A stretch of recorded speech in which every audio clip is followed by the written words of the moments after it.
تربوز water melon یہ دنیا کے اکثر گرم ملکوں میں پایا جاتا ہے۔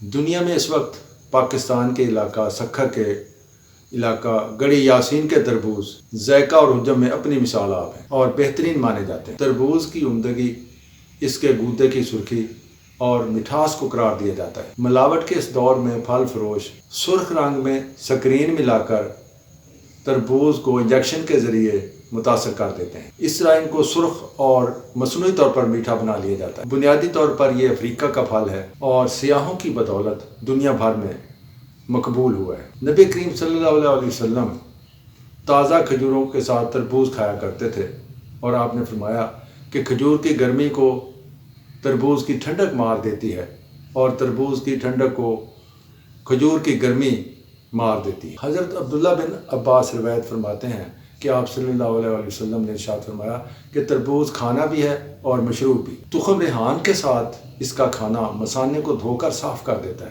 یہ باہ میں اضافہ کرتا ہے، رنگ کو نکھارتا ہے اور جسم میں ٹھنڈک کو ختم کرتا ہے۔ آپ نے مزید ارشاد فرمایا کھانے سے پہلے تربوز کھانے سے پیٹ دھل کر صاف ہو جاتا ہے اور یہ بیماریوں کو نکال دیتا ہے۔ جدید تحقیقات کے مطابق تربوز مفرح، پیشاب آور اور پیٹ سے جلن اور سوزش کو رفع کرتا ہے۔ یہ غذائیت سے بھرپور ہے۔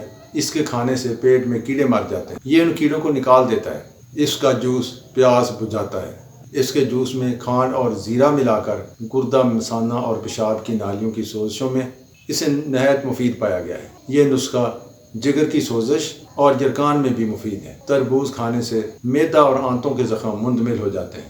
اسے کثرت صفرا اور ٹائیفائڈ میں نہایت مفید پایا گیا ہے۔ تربوز سے مشہور یونانی دوائی لاؤک آب تربوز والا تیار ہوتی ہے۔